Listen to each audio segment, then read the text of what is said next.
The front door creaked open as Marcus Johnson stepped into his home, his shoulders heavy from another 12-hour shift. The sound that greeted him wasn't the usual silence of his empty house, but the unmistakable hum of a vacuum cleaner. Standing frozen in the entryway, he couldn't believe his eyes. Eleanor Winters, the stern-faced CEO of Johnson Manufacturing where he worked as a janitor, was on her hands and knees scrubbing his kitchen floor.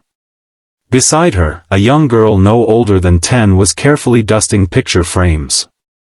When Eleanor looked up and met his confused gaze, she simply said, "Your daughter saved my life, Marcus. And it's time someone saved yours."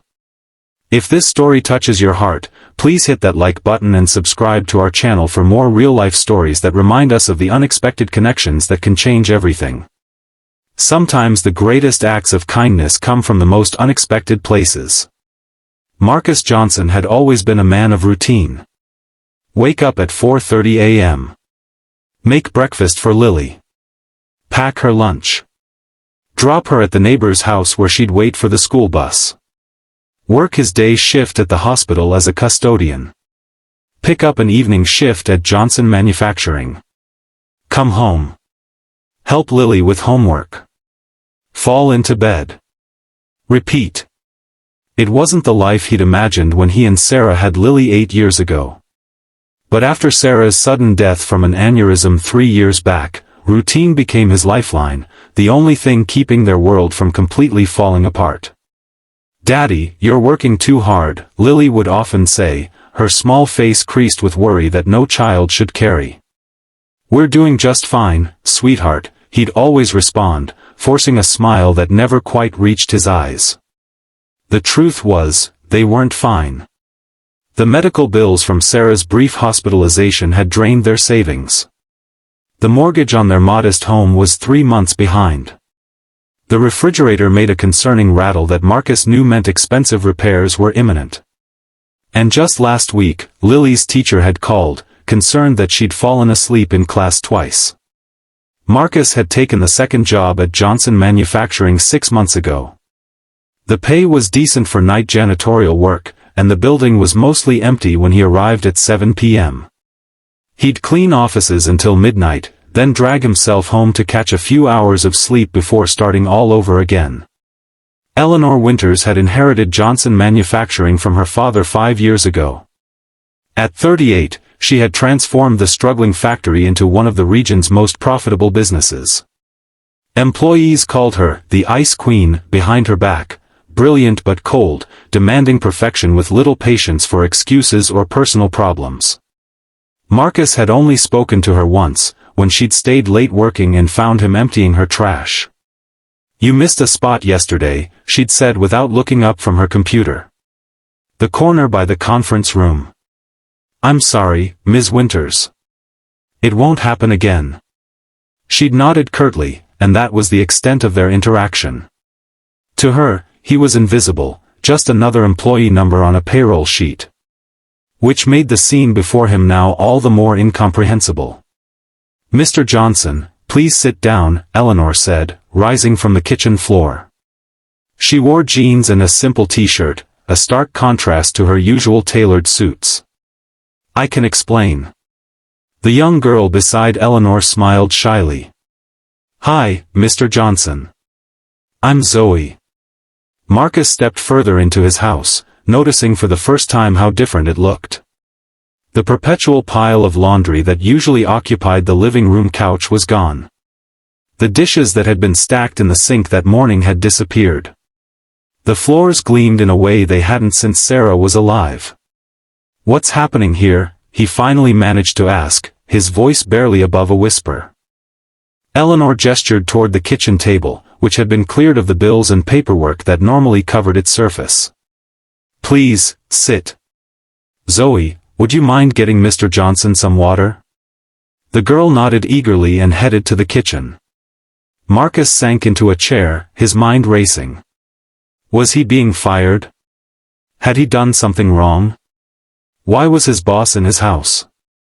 "First, I want to apologize for entering your home without permission," Eleanor began, sitting across from him.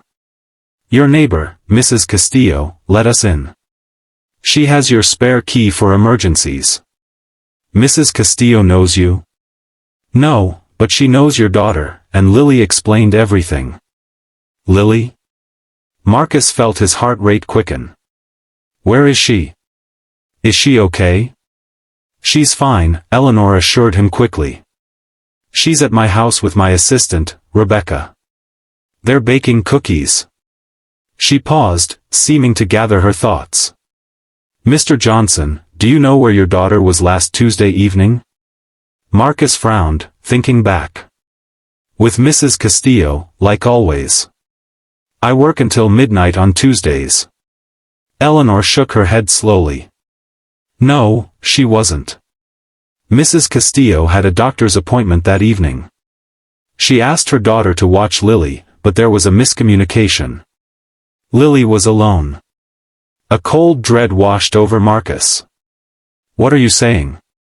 I'm saying that while you were cleaning my office building, your 8-year-old daughter was wandering downtown looking for you because she was scared to be home alone. Marcus felt the room spin. Lily had been alone? On the streets at night? The thought made him physically ill. I was working late that night, Eleanor continued.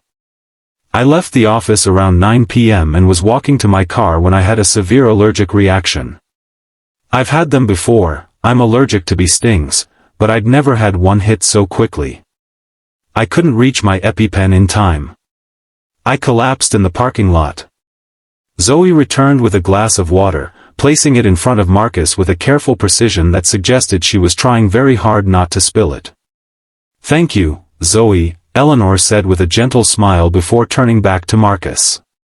Your daughter found me. She was looking for the building where you work, and she saw me on the ground. Most children would have run away scared, but Lily recognized what was happening. She told me her mother had the same allergy. She found my purse, located my EpiPen, and administered it correctly. Then she used my phone to call 911. Marcus stared at Eleanor, unable to process what he was hearing. Lily had never mentioned any of this. She saved my life, Mr. Johnson. The doctor said if she hadn't found me when she did, if she hadn't known what to do. Eleanor's voice, normally so controlled, wavered slightly. I would have died in that parking lot. I don't understand, Marcus said, his voice hoarse. Why wouldn't she tell me? Because she knew you'd be upset that she'd left Mrs. Castillo's house. She was afraid you'd be angry. The realization hit Marcus like a physical blow. His daughter had been so afraid of disappointing him, of adding to his burdens, that she'd kept silent about saving someone's life. After I was released from the hospital, I tried to find her, Eleanor continued. All I knew was her first name and that her father worked for me. It took some time, but I finally connected the dots yesterday when I overheard you on the phone with her school, explaining that you'd be late picking her up because your shift ran over. Marcus remembered the call. He'd been cleaning the executive bathroom when the school had phoned, saying Lily wasn't feeling well. He'd taken the call despite the company's strict policy against personal calls during work hours. I followed you home, Eleanor admitted. I watched you carry your exhausted child from the car because she'd fallen asleep during the drive. I saw the foreclosure notice on your door. And I made some inquiries. She reached into her pocket and pulled out a folded paper, sliding it across the table. You're working 2 full-time jobs. You're 3 months behind on your mortgage. Your wife's medical bills are in collections. Your daughter's teacher reports she's often tired and sometimes comes to school without lunch. And despite all this, she's one of the kindest, most selfless children her teachers have ever known. Marcus stared at the paper but didn't touch it. Shame burned through him. He'd tried so hard to keep their struggles private, to maintain the illusion that he had everything under control. I'm not here to judge you, Mr. Johnson, Eleanor said softly.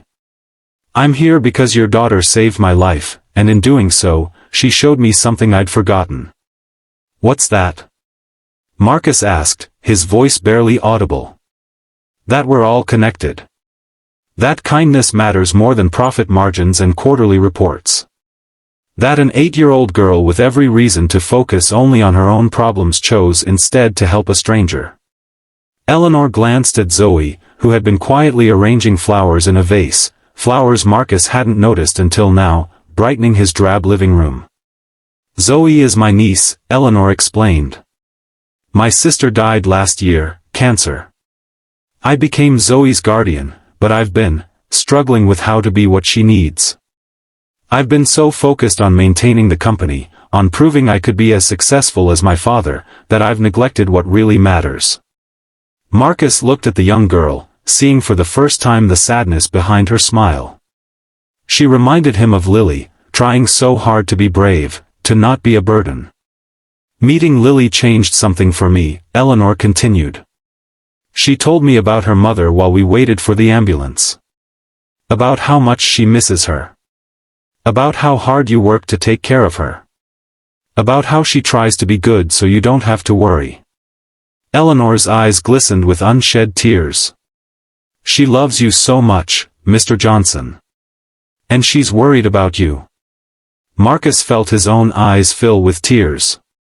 He'd been so focused on providing for Lily financially that he hadn't considered what his constant absence was doing to her emotionally. "I don't know what to do," he admitted, his voice breaking. "I'm drowning here." Eleanor nodded. "I know. That's why I'm here. I want to help." "I don't need charity," Marcus said automatically, pride flaring despite his desperate situation. "It's not charity," Eleanor replied firmly. "It's an investment. In you, in Lily, in the kind of world I want Zoe to grow up in." She leaned forward. "I'm offering you a new position at Johnson Manufacturing. Facilities Manager. It's a salaried position with benefits, including health insurance.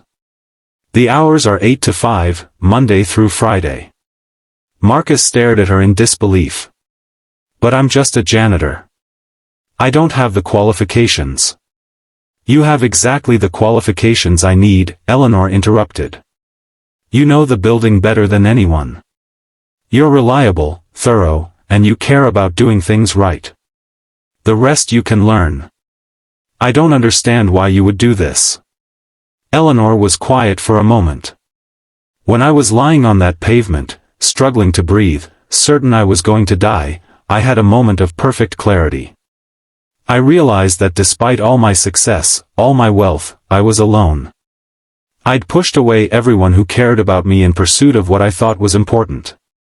And in that moment, the only person who stopped to help me was a child who had every reason to be focused on her own problems." She glanced at Zoe, who had moved to the window and was looking out, seemingly lost in her own thoughts. "Your daughter reminded me of what matters, Mr. Johnson. And I want to honor that by helping you both build a better life." Marcus couldn't speak past the lump in his throat. "There's more," Eleanor continued. "I've taken the liberty of contacting the hospital about your wife's outstanding bills.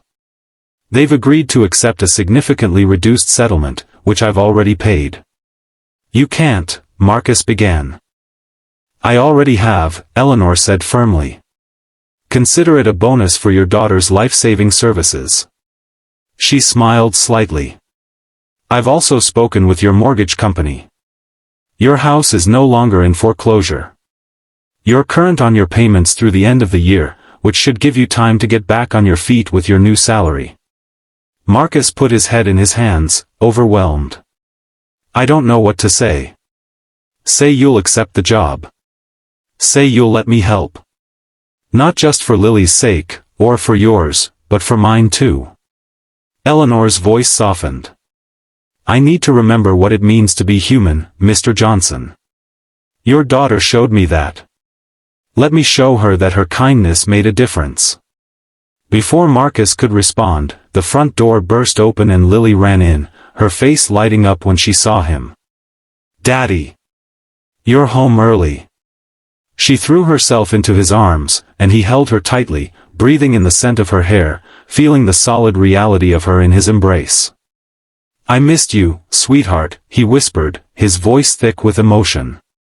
"Miss Eleanor said I could invite you to dinner at her house." Lily exclaimed, pulling back to look at him excitedly. She has a pool, Daddy. And Zoe said she'd teach me to swim. Marcus looked over Lily's head at Eleanor, who was watching them with a gentle smile he would never have believed possible on the face of the Ice Queen. Miss Eleanor and I have been talking, Marcus said carefully. She told me what happened last week. About how you helped her when she was sick. Lily's smile faltered. Are you mad at me for leaving Mrs. Castillo's house? No, sweetheart, Marcus said, cupping her face in his hands. I'm proud of you. So proud. You did a brave, wonderful thing. But I wish you had told me. I didn't want you to worry, Lily said softly. You already worry too much. The simple truth of her words broke something open in Marcus's chest. He'd been so focused on surviving that he'd forgotten to live, to really see his daughter and what she needed from him. Things are going to be different now, he promised her. I'm going to be home more. We're going to be okay. Really? Lily's eyes widened with hope. Really, Marcus confirmed, looking at Eleanor over Lily's head. Miss Eleanor has offered me a new job. One where I'll be home every evening to help with your homework and tuck you in. Lily squealed with delight and ran to hug Eleanor, who looked momentarily startled before wrapping her arms around the child. Thank you, Miss Eleanor. Daddy works too hard. He needs more naps. The adults laughed, and even Zoe giggled from her place by the window. Why don't we all go to my house for dinner? Eleanor suggested. Rebecca has prepared enough food for an army, and I believe she mentioned ice cream for dessert. Can we, Daddy? Please. Lily bounced on her toes, more animated than Marcus had seen her in months. Looking around at his clean house, at his joyful daughter, at the CEO who had entered his life like a whirlwind and changed everything, Marcus felt something he hadn't experienced in 3 long years, hope. Yes, he said, smiling through his tears. Yes, we can. 6 months later, Marcus stood in the backyard of Eleanor's sprawling home, watching as Lily and Zoe splashed in the pool under the watchful eye of a swimming instructor. The girls had become inseparable, healing each other in ways no adult could have managed. They're good for each other, Eleanor said, joining him with 2 glasses of lemonade. Marcus accepted one gratefully. They are. Lily smiles so much more now. So do you, Eleanor observed. It was true. The facilities manager position had been challenging at first, but Marcus had thrown himself into learning everything he could. The regular hours meant he was home every evening for dinner with Lily. The salary meant they were not just surviving but beginning to thrive. The health insurance meant Lily could finally get the glasses she needed and the dental work she'd been putting off. But more than the material improvements, there had been a shift in their relationship. Without the constant pressure of financial ruin hanging over them, Marcus had rediscovered the joy of being Lily's father. They read together in the evenings. They went to the park on weekends. They talked, really talked, about Sarah, about their grief, about their hopes. I never properly thanked you, Marcus said, watching as Lily executed a perfect dive into the deep end, something she couldn't do 3 months ago. You thank me every day, Eleanor replied. By doing an excellent job, by bringing your daughter to brighten our lives, by reminding me what matters. Eleanor had changed too. The employees no longer called her the Ice Queen behind her back. She'd instituted new family-friendly policies at Johnson Manufacturing.